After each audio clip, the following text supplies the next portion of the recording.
Officials at the Premier League have said that they are looking into what you have done. Are you offended by all this?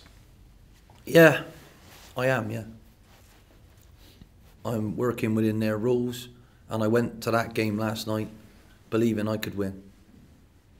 You'll have to ask Mick why he said those things when he went to Man United, because that's a totally different scenario.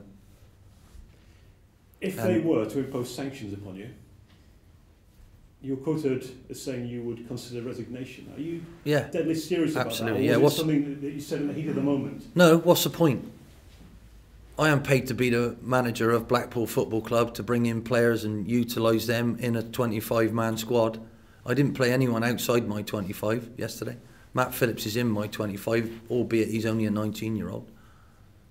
So I don't understand what on earth they're talking about. You should judge my team on how they played. If we'd have lost 10-0, then maybe I played a weakened team.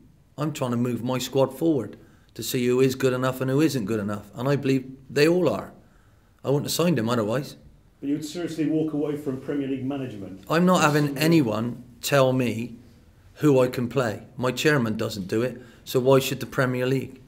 And who the hell are they to tell me, with the greatest respect, who I've signed, are they good enough or not, before they've even had a chance to play? Will they listen? They're not even asking me questions, you are. So when I get a chance to talk to them, if they want to see me, I will explain in a calm, calculated fashion, like I'm a bit calmer today. I'm out of the emotion of the game. I felt for my lads, and I feel for the people who work for me. They know I believe in them. Would your peers back you up, do you think? What peers? 19 other Premier League managers, 72 Football League managers. What do they know what it's like to be the Blackpool manager? They would know a thing or two about management. Yeah, of course they do, but they'd never manage with my restrictions.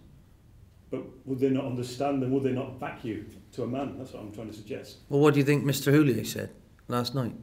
I watched the interview, I was sat in the room. That's what kicked it all off. Don't you think it's a little bit presumptuous for a newspaper reporter to sit there and tell me I'm going to be fined by the Premier League when he doesn't know that for a fact?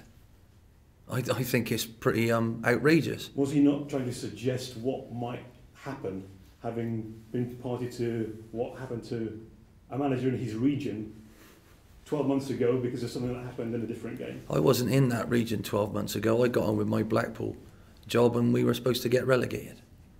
So I'm only doing my job as well as I can. And I'm encouraging people, I'm coaching. I'm a football coach. I don't work for the Premier League. They can write their rules, they can do what they want. I'm a football coach, and my job is to coach 25 first team players, and that's what they are. They're not reserves, they're not youth team players, they're first team players. I picked a team that's probably more experienced in the Premier League than the one I've been playing. Basham has played 20 times for Bolton, and I played him last night. I signed him in the summer for nearly £1 million. The kid's been patient. I've worked him at a slightly different position. I thought he was terrific last night. And who on earth is going to tell me that that's a weakened team? I'm sorry. Neil Eardley is my normal right back. Basham has cost me more than Neil Eardley did. So how can anyone in their right mind, when they know the facts, and sit there and think about it logically instead of, oh, look at Wolves.